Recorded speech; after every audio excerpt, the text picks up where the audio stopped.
Hello matholics, welcome to Nivan math academy. अगर अब तक आपने चैनल को लाइक शेयर एंड सब्सक्राइब नहीं किया है तो please like share and subscribe. और आज का हमारे पास जो टॉपिक है वो है हमारे पास दिस थ्योरम। ठीक है, सबसे पहले हम इस थ्योरम को समझेंगे, फिर इसके प्रूफ पर चलेंगे। This is a very small और शॉर्ट हमारे पास क्या है, थ्योरम है। ठीक है बेटा, देखो, in the absence of any non potential forces, मेरे पास जो नॉन पोटेंशियल, देखो पोटेंशियल और नॉन पोटेंशियल फोर्सेस होते हैं, तो यहाँ पे बोल रहे हैं in the absence of any non potential forces, मतलब यहाँ पे मेरे पास क्या है कि कोई भी नॉन पोटेंशियल फोर्स है उसकी अब्सेंट में। इतना क्लियर हो गया? ठीक है, the generalised momentum corresponding to any cyclic coordinate is a conserved quantity. अब ये चीज़ क्या बोली गई है, देखो मेरे पास कोई भी अगर मेरे पास जनरलाइज्ड कोऑर्डिनेट होता है, इतना क्लियर, तो इस जनरलाइज्ड कोऑर्डिनेट के ही करस्पॉन्डिंग मेरे पास यहाँ पे हम जनरलाइज्ड मोमेंटम लेते हैं। ठीक है, तो यहाँ पे ये बोल रहे हैं कि जो मेरे पास यहाँ पे जनरलाइज्ड मोमेंटम है, ठीक है, कोरोस्पोंडिंग टू, यहाँ पे जो कोऑर्डिनेट होगा वो मेरे पास क्या होता है, जनरलाइज्ड कोऑर्डिनेट होते हैं। ठीक है, तो ये जो कोऑर्डिनेट है यहाँ पे वो लिया गया है साइक्लिक। ठीक है, तो अगर मेरे पास generalise momentum corresponding to any cyclic coordinate, तो मेरे पास जो ये जनरलाइज मोमेंटम है ये मेरे पास क्या होती है, कंजर्व्ड होती है। तो कंजर्व्ड क्वांटिटी का मतलब है कि this equal to constant, constant बोल दो या हमने यहाँ पे सी ले लिया। ठीक है, दिस इक्वल टू कांस्टेंट। तो अब देखते हैं, यहाँ पे हमने टर्म्स के बारे में तो जान लिया।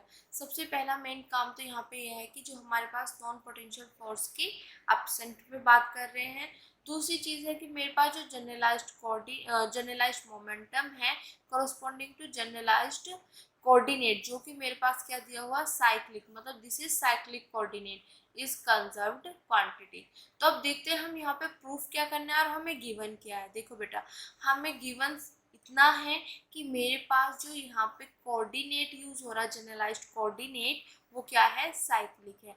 तो यहाँ पे हम साइक्लिक कोऑर्डिनेट की डेफिनेशन यूज करेंगे, दिस इज गिवन। इतना क्लियर हो गया?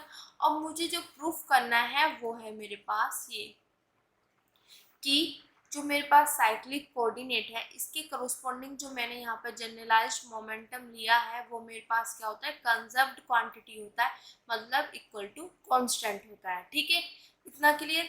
अब जो हमारे पास है उसको लेके हम ये चीज प्रूफ करेंगे। ठीक है बेटा, अब देखो, लेट, प्रूफ पर चल रहे हैं हम। Let q i be a cyclic coordinate, वही चीज़ मैंने बोला, यहाँ पे जब भी हम जनरलाइज्ड मोमेंटम हम लेते हैं तो किसी जनरलाइज्ड कोऑर्डिनेट के करस्पॉन्डिंग लेते हैं। ठीक है, तो यहाँ पे जो जनरलाइज्ड कोऑर्डिनेट है वो क्या है, साइक्लिक। तो हमने लेट कर लिया कि मेरे पास क्यू आई क्या है, साइक्लिक कोऑर्डिनेट है। अब साइक्लिक कोऑर्डिनेट है तो by the definition of cyclic coordinate मेरे पास क्या हो जाएगा, curl L upon curl q i equal to zero. क्यों? क्योंकि जो भी मेरे पास साइक्लिक कोऑर्डिनेट होते हैं तो उनका ये पोर्शन, मतलब लैग्रेंजियन फंक्शन जो है हमारे पास, उसका क्यू आई के उस कोऑर्डिनेट के रिस्पेक्ट में पार्शियल डेरिवेटिव हो जाता है इक्वल टू जीरो। इतना clear? Bye the definition of cyclic coordinate ये चीज़ होता है कि जो हमारे पास लैग्रेंजियन फंक्शन है, ये this is Lagrangian function, L जो होता है हमारे पास लैग्रेंजियन फंक्शन है, इसका इस कोऑर्डिनेट के रिस्पेक्ट में मैं पार्शियल डेरिवेटिव करूंगी तो वो मेरे पास क्या होगा, जीरो होगा। इसी को हम साइक्लिक कोऑर्डिनेट कहते हैं। ठीक है, तो बाय द डेफिनेशन यूज हो गया। ठीक है, वही चीज़ मैंने यहाँ पे लिखी हुई है कि मेरे पास अगर साइक्लिक कोऑर्डिनेट है तो by the definition of cyclic coordinate curl L upon curl q i equal to zero. This is equation number first. ठीक है इतना? अब मेरे को तो प्रूफ करना है ये वाला पोर्शन, तो इसके लिए हम यहाँ पे लेंगे Lagrange equation corresponding to q i. अब देखो लैग्रेंज इक्वेशन, यहाँ पे ये चीज़ भी यूज होने वाला है। जब मैंने Lagrangian equation for potential forces वाला आपको कराया था, मतलब पोटेंशियल फोर्स से रिलेटेड, तो वहाँ पे हमने दोनों केसेस लिए थे, पोटेंशियल फोर्सेस के लिए भी और नॉन पोटेंशियल फोर्सेस के लिए भी। तो दोनों में हमारे पास जो लैग्रेंज इक्वेशन ऑफ मोशन निकल के आया था वो मेरे पास यही निकल के आया था, बट हमें उससे कोई मतलब नहीं है। हमें तो इतना पता है कि यहाँ पे कोई भी नॉन पोटेंशियल फोर्स की एब्सेंस की बात कर रहे हैं, ठीक है, इतना के लिए। तो मेरे पास जो लैग्रेंज इक्वेशन होती है कोरस्पॉन्डिंग टू क्यू आई, मतलब किसी भी एक कोऑर्डिनेट के लिए बोल दिया यहाँ पे, जो कि मेरे पास यहाँ पे हम क्या लेके चल रहे हैं, क्यू आई साइक्लिक कोऑर्डिनेट के लिए। तो जब मैं इसके लिए लैग्रेंज इक्वेशन लिखूंगी तो मेरे पास क्या होता है यहाँ पे लैग्रेंज इक्वेशन बेटा, डी अपॉन डी टी, ये तो होती है डी अपॉन डी टी कल L upon curl q I dot minus कल एल अपॉन कल क्यू आई, जो कोऑर्डिनेट होता है उसके रिस्पेक्ट में यहाँ पे, और जो कोऑर्डिनेट है मेरे पास यहाँ पे ये जनरलाइज्ड कोऑर्डिनेट है, तो इसका जो जनरलाइज्ड वेलोसिटी होगी मेरे पास वो हो जाती है this is generalised coordinate, this is generalised velocity, ठीक है बेटा। तो ये चीज़ आपको ध्यान रखना है, डी अपॉन डी टी। ये तो लैग्रेंज इक्वेशन ऑफ मोशन आपने इतने सारे लेक्चर्स देखे हैं, तो आई थिंक ये तो आपकी माइंड में बिल्कुल सेट हो चुका होगा, ठीक है। तो मैंने इस कोऑर्डिनेट के लिए लिया है जो कि मैंने यहाँ पर साइक्लिक कोऑर्डिनेट माना है। अब सिंपल सी चीज़ है, यहाँ पे मेरे पास ये क्या है, इक्वल टू जीरो, तो फ्रॉम इक्वेशन फर्स्ट से इसकी वैल्यू क्या हो जाएगी, जीरो। तो मेरे पास सिर्फ रिमेनिंग ये वाला बचेगा इक्वल टू जीरो। इतना क्लियर हो गया, ओके।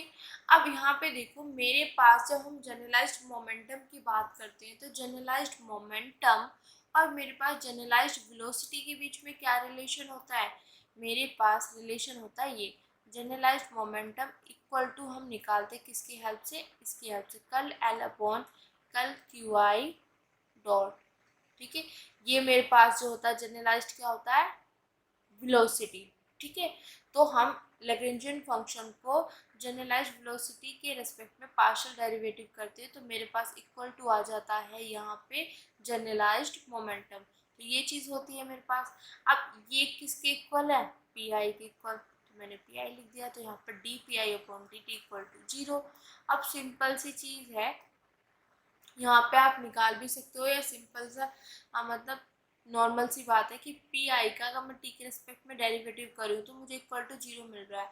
ये तभी पॉसिबल है कि p i equal to constant हो, या आप किस तरीके से कर सकते हो, p i equal to zero d t, यहाँ पे इंटीग्रेशन लो, यहाँ पे जब यहाँ पे करूँ तो दिस इज पी आई, यहाँ पे मेरे पास जीरो, और जब हम इंटीग्रेशन के लिए वो करते तो इंटीग्रेशन कॉन्स्टेंट आता, तो यहाँ पे मेरे पास क्या आ जाएगा, कॉन्स्टेंट। तो पी आई इक्वल टू मेरे पास क्या आ गया, कॉन्स्टेंट, ठीक है। और जैसे ही पी आई कॉन्स्टेंट आया तो मेरे पास मैंने यहाँ पे लिख दिया P I is constant of motion, मतलब पी आई जो मेरे पास है यहाँ पे वो क्या है, कंजर्व्ड क्वांटिटी है। तो सिर्फ सिंपल सी थ्योरम थी और छोटी थ्योरम थी, बस आपको ये चीज़ ध्यान रखना है कि यहाँ पे वर्ड क्या क्या हमें दिया गया है और किस तरीके से हमें इसको देखना है।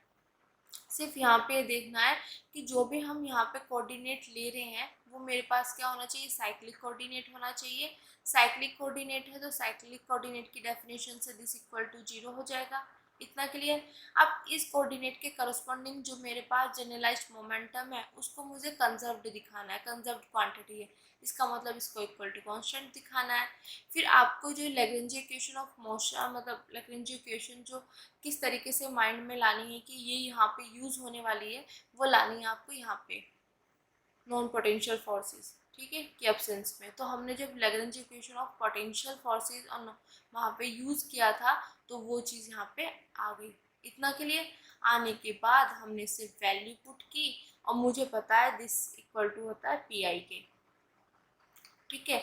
और ये आ गया, यहाँ से सिंपल सा this is equal to constant, और जैसे ही ये कांस्टेंट के इक्वल आया तो दिस इज कंजर्व्ड क्वांटिटी। तो आई होप ये चीज़ आपको अच्छे से समझ आ गई होगी और आज का लेक्चर भी आपको अच्छे से समझ आ गया होगा।